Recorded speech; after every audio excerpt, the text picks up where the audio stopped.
Hey guys, welcome back to our channel. This week we are chatting again, but rather than our usual corner discussions with Valerie and Sam, we are going to take the time on this video to do a few announcements. We've got a particular announcement that I hope that you guys are all interested in. And so is there any other things to get out of the way first, or should we jump right into it, Val? Oh, jump in. Okay, well, here we go. Jumping right in. Last time we gave you a teaser, and here it is. The Seventh Guardian, the third book in the Seventh Empire trilogy, has been fully approved, and we are putting it for pre-sales coming up here. The pre-sales should be available at when we post this video. Well, let me keep holding it up. And the release date, we are excited to announce, is going to be July 22nd this year, 2022. So on July 22nd, 2022, on July 22nd, the official release of the Seventh Guardian will go in full swing. Like I said, we are going to be opening up pre-orders.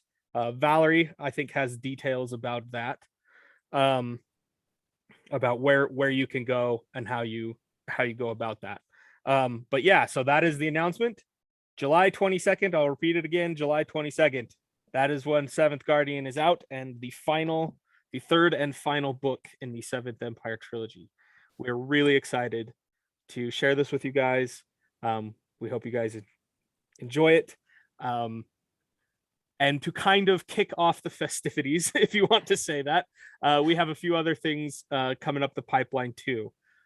In our video we did a few weeks ago, we talked about how we are going to be doing a re-release, a second edition of books 1 and 2. As Valerie stated in our in that video, these are not rewrites as far as anything story-wise, or we're not retconning anything story-wise. They were really just a cleanup of prose, just because 10 years later we've grown and changed as authors, and so we decided the first two books needed to get a facelift to match the Seventh Guardian. So in light of that, rather than having you guys have to go purchase new books, new versions, if you would like to read the books before Seventh Guardian comes up, we would absolutely love for you to read the second edition copies of these books. And so by way of that announcement, Valerie can give you the more details here, but we are going to be doing a giveaway of books 1 and 2 as ebooks. So they will be available from our website. Valerie, I'll turn it over to you. Thanks. So, this is really our gift to our longtime fans. Those of you who bought the original copies, the first editions of books 1 and 2, we don't want you to have to buy the books again. But as we approach the release of book 3, obviously it's been a long time, and we know many of you are going to want to reread the first 2 books to catch up on the story and prepare for this book release. And so we'd really love for you to do your rereads with book 1 and 2 in the second edition, because we just feel really good about, the changes that we've made. And so to that end, until the release of book 3, we're giving away the ebooks of book 1 and 2 for free on our website. If you go to mecklingstubbs.com, you'll find the ebooks there in our store. You just add them to your cart. The coupon code is numeral 2 edition. So second edition, 2 edition. And we'll send that out.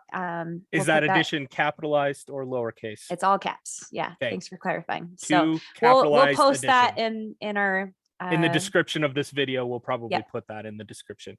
Yeah. So we'll have that in the description of this video. And we hope that you will really enjoy the second editions. Feel free to share that with friends and family. It's not an exclusive code. This giveaway is for anyone up to the release of book 3. So right. So we'd really love to, send those out to the world and as a gift, in the hopes that we can be all on track for our book 3 release, which we're really And excited just to about. double check, Valerie, the pre-orders will also be on that site. Is that Yes. correct? So I was going to mention that as well. So on our website now, we also have paper copies available of the second editions. So I have copies here.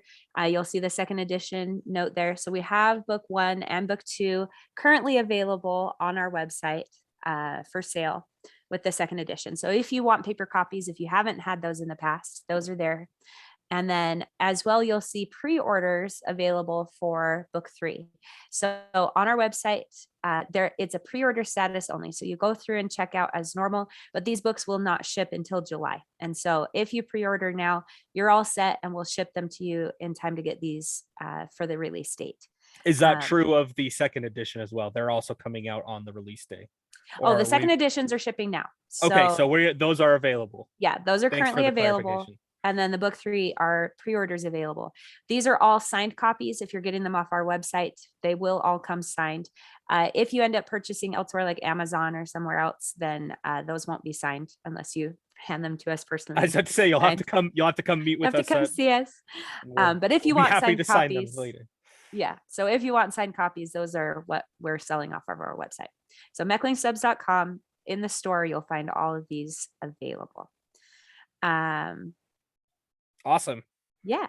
So we're super excited. It's a long time dream come true to have these in our hands. And we're so excited to share them with you guys. A lot has happened in our lives between book 1 and book 2. Valerie, I mean, we've had children. Valerie got married and had children. Yeah.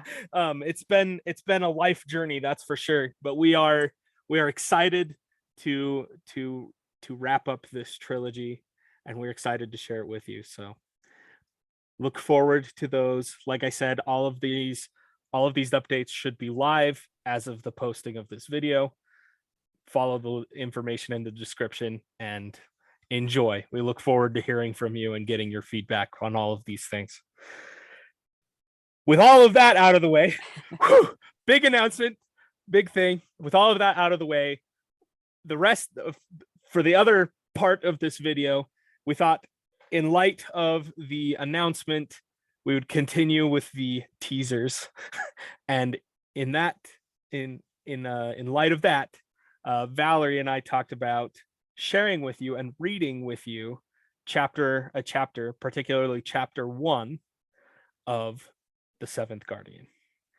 And so with that in mind, I will turn it once again back over to Valerie, and she will be our lovely narrator for the remainder of this video.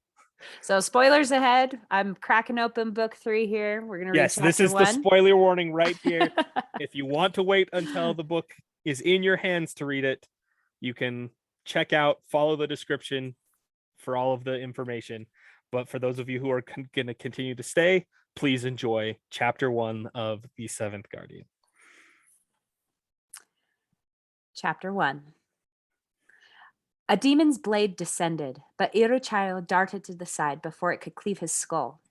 Iruchayo efficiently hamstrung the hulking creature, which appeared more beast than man, with fangs, claws, and sharp spines along its back.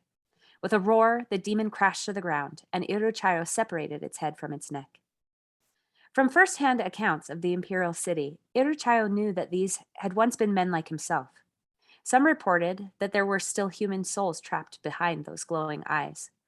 At first, that knowledge had made him reluctant to kill. It went against the warrior's way to slay the innocent. If he were to betray the fundamental rules of war, even here with the fiends of hell bearing down on all sides, Iruchayo would become nothing. It could not be. Not that it mattered in this case. The lords of Lubai had held council after demons had erupted from the imperial city. The demons had been collectively classified as enemies of all human beings, a true threat against Lubai and the Seventh Empire. The way was clear. The demons must be kept out of Lubai at all costs. Iruchayo thrust his rokiro, or longsword, into the belly of a smallish demon. Its ensuing scream made the hair on Iruchayo's arms stand up. The demons were fierce creatures, all of them. Iruchayo beheaded the demon. That was the only way to be sure they would not rise and come after him again, or so the shamans maintained. Tamiko, Tamiko! Irochayo stepped back, letting another warrior take his place in the front rank. Then he turned to see a messenger wearing blue weaving through the melee toward him. What is it? Irochayo demanded. The young man snapped a salute and reported, Demons have taken the southern fork of the Imperial Highway and are pressing against the Yashida Sadul and his men. Irochayo immediately responded, Send Nashito Matsuo's unit to reinforce the Yashida Sadul. The messenger saluted again. Yes, Tamiko, and hurried away. Irochayo summoned one of his lower-ranked officers. Have Kyung Jin-suk pull his crossbowmen up behind the eastern flank. See if they can regain some ground. The officer bowed and strode away with his hand upon the hilt of his rokiro. Irochayo looked around. Here in the thick of the fight, it was difficult to gauge the battle as a whole. He repressed a sigh and scanned the field until he saw his second in command. Samusunsar, he called. Take charge here. Yes, Tamiko. Irochayo trudged a little farther behind the lines, then stopped for a moment to clean his sword. Once sheathed, the rokiro rested just above his ugisayo, a shorter sword that was rarely used in combat. The two swords worn together indicated that he belonged to a noble house of Lubai, the easternmost province of the Seventh Empire. The right to bear both the rokiro and the ugisayo was granted by the lords of Lubai, and was a high honor indeed. Both of Irochayo's swords were engraved with many markings called seija, which matched characters tattooed across Irochayo's arms and shoulders, presently hidden under his clothing and armor. Each seija had been consecrated by a shaman in Lubai. All warriors sought the honor, earned through battles won. It was a noble tradition dating back to the founding of Lubai. Irochayo wore his seija with quiet pride. Pride will not help us now, he thought grimly. The highway was the last holdout. Demons had taken the southwestern gate of Julongmak 2 days previously. Since then, it had been a slow but steady retreat for his men. Demons now controlled the entire western half of the city. The men of Lubai had maintained control of the highway until now. Irochayo found his horse in the next street over. The reins were held by Tiro, a young attendant from Irochayo's home estate. The lad had seen his first battle only last month. He had been pale and trembling then. Now, Tiro's face was as stoic as he proffered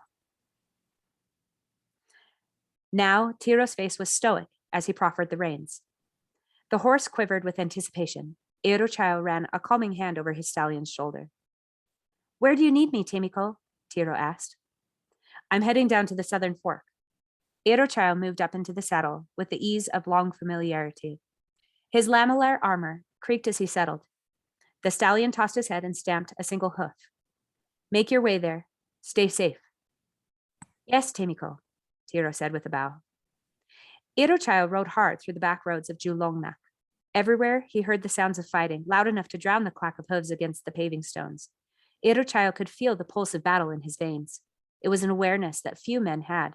People from the western provinces called it radiance, but the men of Lubai called it by the ancient name, Sai Aman. It was the spirit of a man or woman awakened and alive. Irochayo could feel the battle, as though it were heat upon his skin from a nearby flame. The warmth grew stronger as he approached the rear guard. Warriors made way for him until Irochayo could see the battle with his own eyes. Demons frothed against the lines of spearmen, their red eyes mad with the hunger. The men fought valiantly, but they were being driven back, step by grudging step. Demons died in unthinkable numbers, but the remaining ones did not stop, could not stop. The hunger drove them forward into the spears of the Lubai warriors. Tamiko! Irochayo acknowledged the Yashida Sadul as the young officer approached. Yashida Sunghua was only 25 years old, but he had proven himself well before demonkind had invaded the land, and he had continued to prove himself every day since. His skill was evidenced by an unusual number of seija tattoos for one so young, matched by those on his rokiro and ugisayo. He saluted, then turned to stand beside Irochayo to look over the field of battle. I've sent orders to have a squad of crossbowmen join you, Irochayo told the younger man. They will be too late, Sunghua said. Irochayo raised an eyebrow. I've never known you to accept defeat. Sunghua rubbed his face, leaving a reddish-brown streak he did not seem to notice. I'm older now than I was before, he stated simply.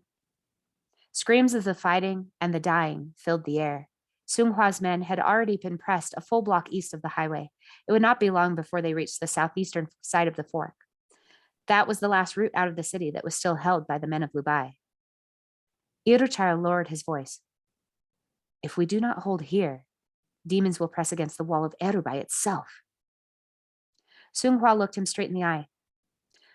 We have held Julongnak long enough to give our people the chance to flee. Why do you try to hold this place still? The wall will hold better than our crude fortifications here. All that there is left to do here is die. But if you command it, Temiko, my men and I will shed our lifeblood here. Iruchaya knew this was true. Sung Hwa was not one to be sardonic, nor to second guess his commander. He was as loyal a man as Iruchaya had ever known, and he inspired similar loyalty in his men. If they received such a command, Iruchaya knew that the Yashida Sadul and his men would fight here to the last man standing. That was not a choice that Iruchaya would make. Reluctant though he felt at the idea of giving way to the demons, Sung Hwa was right. There was no purpose in holding Julongnak any longer. Call the retreat, Iruchaya ordered. We will fall back to the wall. Yes, Temiko. Sung Hwa strode away, and in moments orders were being passed through the ranks. Iruchaya looked over the streets. Blood stained the paving stones as far west as he could see. Bodies lined the streets. While some of them were clearly demonic with twisted features, others were indistinguishable from the men of Lubai. The demons did not seem to care who they took as their captives. Men, women, even children had become red-eyed fiends. Any that the demons could, they took. And now demons would pour eastward in massive numbers to prey upon all the people they could find until reaching the wall of Erubai, the last great defense of Lubai. Iruchaya remembered the stories of his honored grandfather, who had himself been once Temiko, commander of Lubai's armies. According to Iruchaya's grandfather, the Emperor Kamgwe had desired to see the wall of Erubai dismantled. The wall was a relic from the days before Lubai had joined the Seventh Empire, when the two nations had warred against each other. The Kudangyun had reasoned that there need not be such a barrier between their confederate lands. But Iruchaya's grandfather and all the lords of Lubai had withstood the emperor's wishes. Though the gates of Erubai had remained open these 200 years, the wall remained. And due to the diligence of Lubai, in good order, protecting one of the few reliable paths through the mountains into Lubai. All praise be to my honored ancestors and their wisdom, Iruchaya thought with deep respect. Though he doubted the wall of Erubai would protect his home from demons indefinitely, it provided a measure of safety upon which the people of Lubai would now depend. Retreat, the call sounded. Retreat! The demons roared as the humans withdrew. The sound shivered across Iruchaya's radiance as he turned his stallion's head and led his men eastward into the mountains.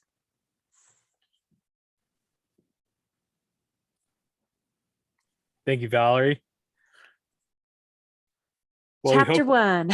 we hope you guys enjoyed that little teaser of the Seventh Empire, or sorry, book 3 of the Seventh Empire, the Seventh Guardian.